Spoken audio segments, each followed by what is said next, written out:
雷老爷爷。蓝若若和张成走过来，他甜甜的打招呼。雷老笑眯眯的应了他，蓝老则是看着他挽住张成手臂的手，笑得很是欣慰。若若，你和张成一起来的，挺好的。你们年轻人去玩吧，不用陪着我们这些老家伙。蓝老笑着让孙女和张成跟年轻人们玩。雷老、蓝老，战维在这个时候走过来，听到战维说话的声音，蓝若若本能的神经一绷，担心战维会当着那么多人的面说些不好听的话。蓝老看到战维时，眼神先是一亮，后又黯然。这个年轻人再优秀也不能为他所用，反而是他们蓝氏的死对头。同行那么多，敢这样光明正大的和蓝氏集团作对的，只有杨泰，而杨泰还是在他们蓝氏接二连三的打压下爬起来的。这让蓝老内心畏惧，杨泰有一天会超越蓝氏，甚至吞并蓝氏。不会的，他的长孙以及长孙女同样很优秀。长孙女与战维斗了那么多年，两个人是不分伯仲的。这样想着，蓝老的心情平复了不少。小战来了呀，快来坐。雷老跟两边都没有恩怨，他对待蓝家和战维是一样的态度，对战维甚至更亲热一点。在阳城，欣赏战维的老人家不少，嫉妒恨着战维的人也不少。雷老邀请我过来，我在忙也要抽时间过来的。战维很自然地在雷老和蓝老的中间坐下来。蓝若若眉心一跳，总觉得战维不安好心。雷老笑着，是小战看得起我老雷，应该说是雷老看得起我这个年轻人。战维微笑，又扭头对身边的蓝老说道，爷爷很早就过来了。蓝若若心一揪，要来了吗？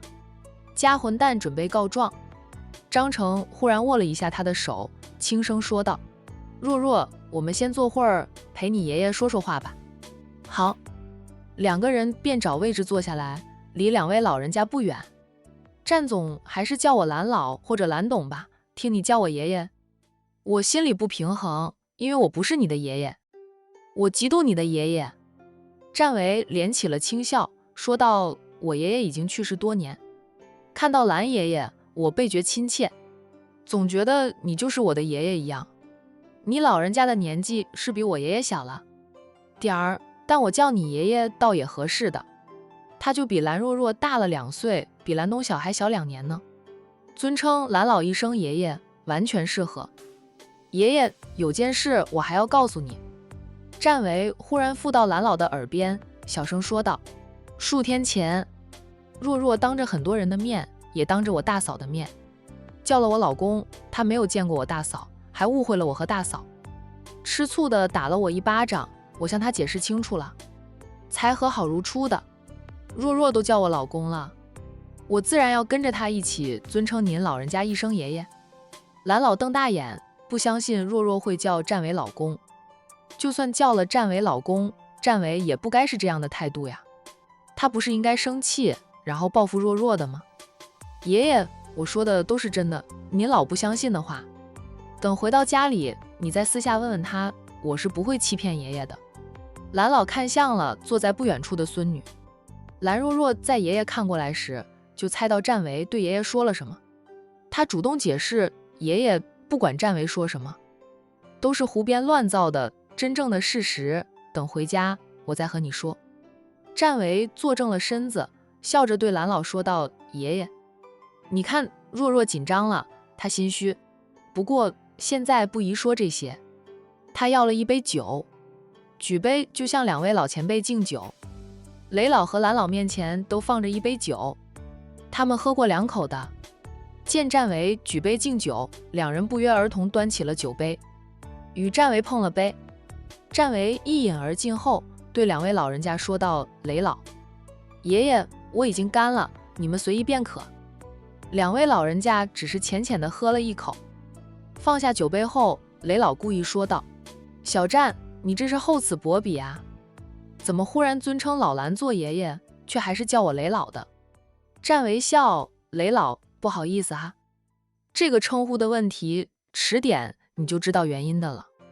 雷老识趣的哈哈笑，战维陪着2位老人家聊了一会儿，有更多的人进来了，他才起身走开。张成，我去一趟洗手间。眼看战维走开了，蓝若若马上找了个借口也跟着走开。张成心知肚明，也没有阻止，更没有戳破蓝若若的谎言。说到底，他对蓝若若还没有培养出感情，不过是有点聊得来，想着重新给对方一个机会，尝试一下能不能培养出感情而已。输给的那个男人是战维，张成一时心服口服的。他早就觉得今晚的蓝若若反常，蓝若若和战维2个可能是斗了多年，斗出了感情，只是2个人目前都不知道，或者是知道不肯承认吧。都是要强的人，谁先承认了爱上对方就是输了。战维跟熟识的人打招呼聊聊天，也谈成了几单生意。待在屋内的时间长了，他觉得有点闷，趁没有人再围着他赶紧溜出大厅，到外面的院子透透气。雷家大宅占地很大，主屋门口是一大片的草地，今晚的草地上灯火照耀的如同白昼，还摆了不少桌子，桌子上面亦是摆满了各种各样的美食。战维不想凑近那些人，他想找个偏僻的地方坐一坐。其实他不喜欢出席宴会，只是为了生意不得已，这是战家男人的使命呀。他们每个人都要帮着大哥分担一点压力，然后又要自己创业，不管是为家族分担还是自己创业，应酬都是必不可少。所以不喜欢的事也得捏着鼻子去做。成年人哪有容易的呀？哪怕他们出身富贵，也有他们的使命，也有他们的身不由己。战总，一位穿着浅紫色长裙的女子从背后走来，快步几步便在战维的面前了。她甜甜地叫了战维一声苏总。战维客气地点头打招呼。这位苏总也是女强人，与战维谈过几次生意，合作过2次便有了接触。苏总年纪比战维大上2岁，33岁了还没有嫁人。一是工作太忙，二是眼光太高。他并非富家千金出身，而是凭着自己的能力爬上来的，自身过于优秀，看男人的眼光就跟着提高了不少。战总怎么出来了？苏总看战维的眼神都冒着光，他喜欢战维，跟战维合作过2次，接触的次数多了，他就被战维折服，爱上了战维。在屋里待的时间太长，觉得闷，便出来走一走，吹吹晚风。苏总笑道，屋里有冷气，比外面的晚风舒服多了。战维笑笑，没有接话。战总介意我们一起吗？苏总问着战维。苏总，我想自己一个人静一静。战维就是被大家缠得很了，逮着机会能出来透透气，哪里想让苏总跟着呀？苏总对他的心意他又清楚，他明确地回绝了苏总的。他不喜欢姐弟恋，喜欢比他小一点的女孩子。我就安安静静地陪在你身边，不会出声打扰你的。苏总不想放过与他独处的机会。战总，平时我们都很忙，若没有生意往来，我们连吃顿饭的时间都没有。今晚能看到战总，是我们的缘分，还望战总给我一个机会。我只想静静地陪着你，看看你。苏总毫不遮掩他对战维的喜爱。战维，我喜欢你，对你的心意你是知道的。像苏总这种行事雷厉风行的女强人，她喜欢战维就会大胆地表白，说出来不会遮掩。战维说不喜欢姐弟恋，他说2人也就相差2岁，他又很注意保养，每天出门亦会化个妆，让她看上去像20出头的小姑娘。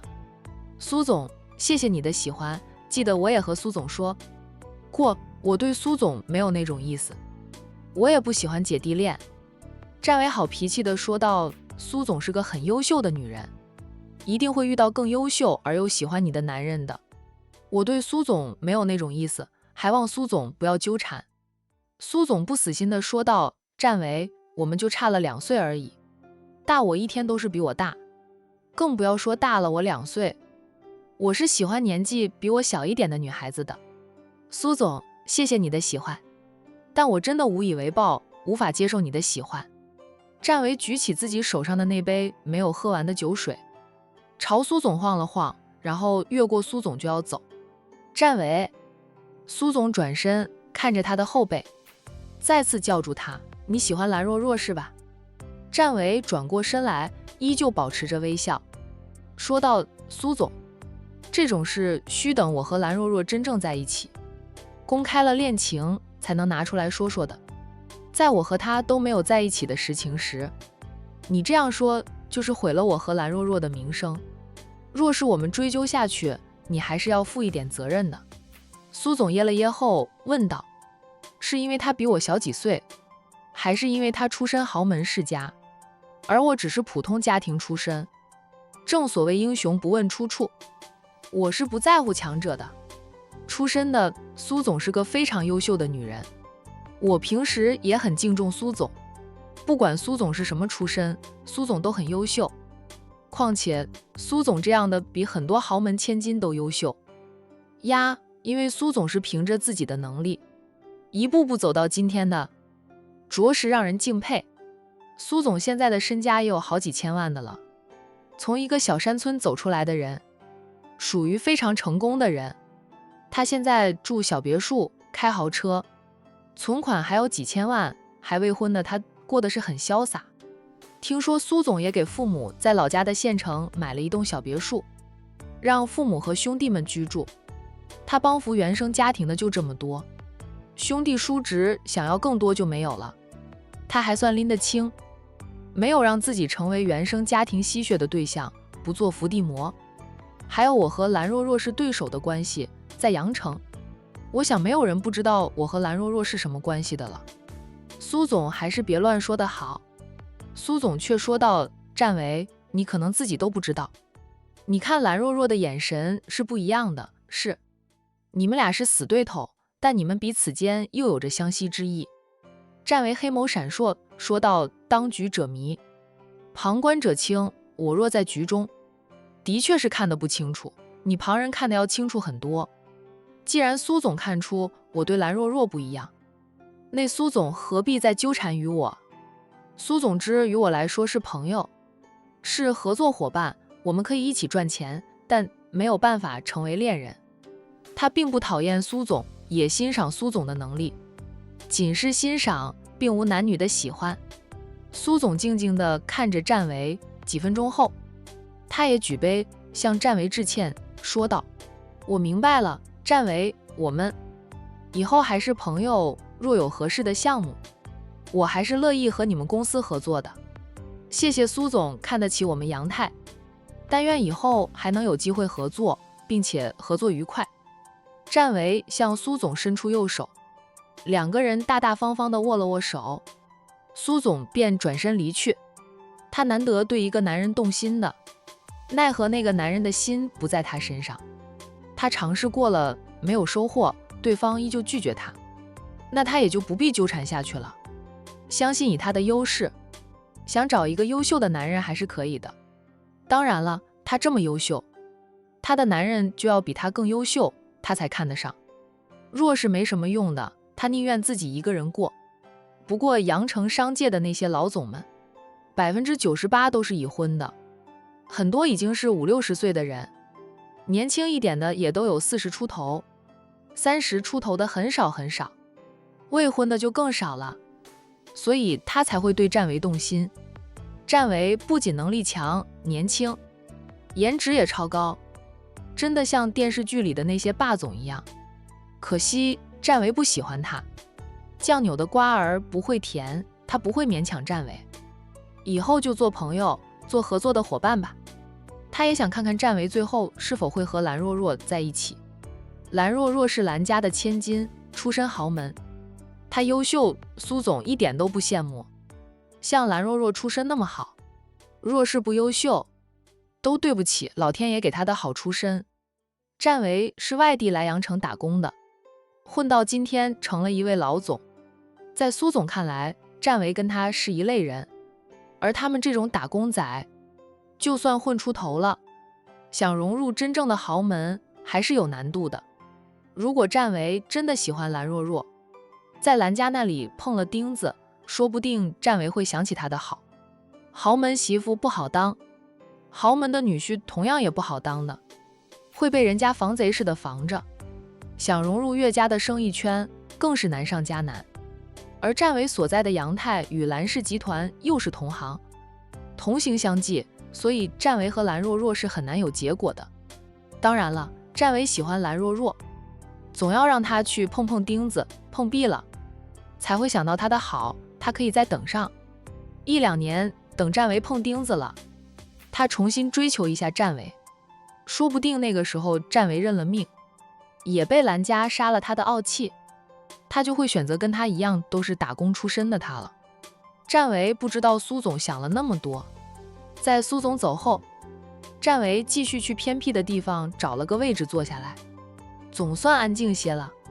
虽说是夏季，不过阳城的夏季没有管城的夏季那么热，一年之中也会有几天特别高温的，不像管城的夏季特别长，从5月份开始就热了，一直持续到11月才会舒服一点。今晚有风，坐在院子里，享受着徐风阵阵，挺舒服的。最主要的是可以短暂间揭下那张假面具。不知道坐了多久，察觉到有人走过来了。战维迅速连起假面具戴上，望向了走过来的人，却是蓝若若。他紧绷的神经又放松，看着蓝若若端着一个托盘，托盘上面放了几杯酒，他一步步朝他走过来。等他近前了，战维打趣他，雷家的服务员不够用吗？需要蓝大小姐充当服务员，给我送酒过来。他晃了晃自己的酒杯，刚好，我的酒快要喝完了。蓝若若走过来，托盘放在他面前的小桌子上，自顾自地坐下。一个人？你不也一个人？战维反驳着他，怎么不见你的男伴？蓝若若，虽说我们关系不好，不过我还是想提醒你一下，张成真不适合你。就算他说那个女人是他的表妹，这表哥表妹好成那般，难保他们之间不会超越兄妹之情。你这样子属于横插一脚，会被人当成是第三者的。你这么骄傲的人，被动成为第三者就太委屈你了。蓝若若端来了6杯酒，她将其中的3杯酒放到战维的面前。战维，这是你的，我请你喝。你不要欺负张成不在我身边，就拼命抹黑他。他是受过良好教育的人，知道表亲不能结婚，他怎么可能会拿自己的终生大事开玩笑？表兄妹之间好得很的多了去，我跟我的表亲关系也很好呢。你这是思想脏了，看什么都是脏的了。战维不承认自己抹黑张成，他说道，我就是多嘴又好心提醒蓝小姐几句，蓝小姐不领情就算了，你一来就跟我爷爷说了什么？一个晚上，我爷爷看我的眼神都很生气的样子。蓝若若猜到原因，但还是问了出来。战维喝完了自己杯里的酒水，放下空杯子，端起了蓝若若分给他的1杯酒，朝蓝若若举杯，2个人碰了杯，然后各自一饮而尽。听闻蓝小姐酒量极佳，千杯不醉，是真的还是传言？战维看他喝酒豪气得很，一饮而尽的速度比他都要快。怎么，你想和我拼酒？